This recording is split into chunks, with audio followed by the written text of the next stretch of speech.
chose. Attention, vous avez un chat sur l'épaule, David. Ce soir, vous allez nous parler des franchises. Oui, Renaud, imaginez que vous créez un magasin de chouquettes. Vous avez une recette bio, bien à vous. Vos chouquettes sont à la fois aériennes et onctueuses. Et mieux, vous proposez une ligne de chouquettes revisitée avec des parfums à la mode, matcha, umami, jus d'épeautre. Vous appelez votre boutique Les Délicieuses avec un Y à cause de Exactement. Renaud Dely. Ultimate Chouquettes, vos chouquettes régressives et éco-respectueuses. Et ça cartonne. On Instagramme vos chouquettes. connaissez bien, Il y a hein. des files d'attente interminables devant votre boutique. Libération vous a consacré son portrait de dernière page. Renaud Dely, le Taylor Swift de la pâte à choux. Le problème, c'est que votre boutique fait 15 mètres carrés et la quantité de chouquettes que vous pouvez vendre est donc limitée. Or, vous aimez beaucoup l'argent et donc vous vous dites comment passer à la vitesse supérieure. Eh bien là, vous avez deux possibilités. La première, c'est de faire une succursale, c'est-à-dire une autre boutique. Vous empruntez de l'argent, vous prenez des risques, vous trouvez des locaux, etc. La seconde option, c'est de vendre votre cool à quelqu'un d'autre. Vous dites par exemple à Michel, « Michel, je te vends le droit d'ouvrir une boutique délicieuse Ultimate Chouquette. Ensuite, je te dis exactement comment tu dois faire les chouquettes. Tu les vends. Et chaque année, tu me donnes une partie de tes revenus pour rémunérer mon cool dont je te fais profiter. » Et c'est tout bénef pour tout le monde. Pour vous, Renaud, c'est une rente, pas besoin de prendre des risques, pas besoin d'investir. Et pour Michel, c'est une garantie de pouvoir vendre au moins un certain nombre de chouquettes.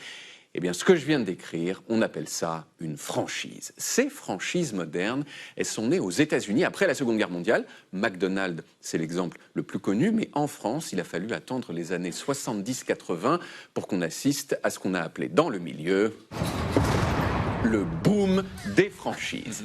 Et c'est à cette époque qu'a été créé le fameux salon des franchises de la Porte de Versailles, salon auquel je me suis rendu la semaine dernière pour connaître un petit peu l'actualité de la franchise. Alors bien sûr, dans ce salon, on remarque en premier lieu les franchises que l'on connaît tous, Casino, 5 à sec, Jeff de Bruges, Guy Hockey, Mobalpa, Brioche Dorée, mais ensuite, j'ai vu des acteurs économiques qui ne sont pas des franchisés et qu'on s'attend pas forcément à voir, et notamment des avocats. Il y a par exemple ces deux dames qui m'ont expliqué que, bah oui, il y a souvent des contentieux dans le domaine de la franchise. Imaginez par exemple, Renaud, que votre franchisé Michel vende sous votre nom des chouquettes dont la farine n'est pas éco-sourcée. Eh bien, vous pouvez appeler ces dames pour lui faire un procès. Mais la chose vraiment étonnante de ce salon, c'est que j'ai découvert que l'univers de la franchise touchait des domaines auxquels on ne s'attend pas. Par exemple, si le cœur vous en dit, vous pouvez aujourd'hui créer une franchise de débosselage sans peinture grâce à Expert Impact. Alors vous allez me poser la question, c'est quoi le débosselage sans peinture, hein, parce que vous êtes C'est quoi le débossage sans peinture? Bravo. Eh bien, imaginez que vous avez des petits impacts sur le capot de votre voiture, comme ça, à cause, je ne sais pas, la grêle. Ces impacts, figurez-vous, peuvent être résorbés à la main avec savoir-faire et patience. Regardez-moi ça, c'est ça le débosselage sans peinture. Si ça ne vous donne pas envie d'ouvrir une franchise, je ne sais pas ce qu'il vous faut.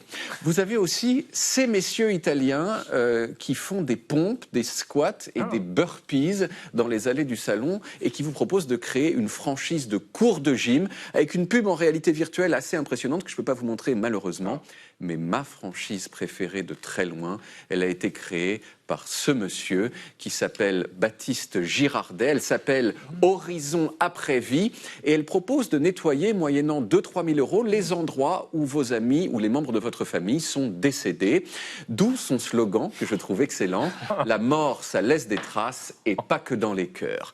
On l'écoute. On intervient vraiment avant que la famille repénètre dans les lieux pour gommer, effacer toutes les traces laissées par le défunt. Les liquides biologiques et puis toute l'invasion des insectes nécrophages qui vont venir se nourrir de la dépouille. Voilà. Donc Renaud, si ça ne marche pas dans les chouquettes, vous savez ce qu'il vous reste à faire. Et je ça marche pour effacer les empreintes et tout ça aussi. Tout à fait. Oui, d'accord. Voilà. Okay. Et je vous ai, voilà, votre Ultimate Chouquette, je vous l'ai fait imprimer, comme ça vous pouvez l'encadrer le match. Vous êtes sympa. Bah, écoutez, vous m'avez donné en tout cas de bonnes idées pour arrondir mes fins de mois. Hein, parce que vous savez bien qu'ici, c'est pas, voilà, c'est pas tous les jours à la fête. Hein.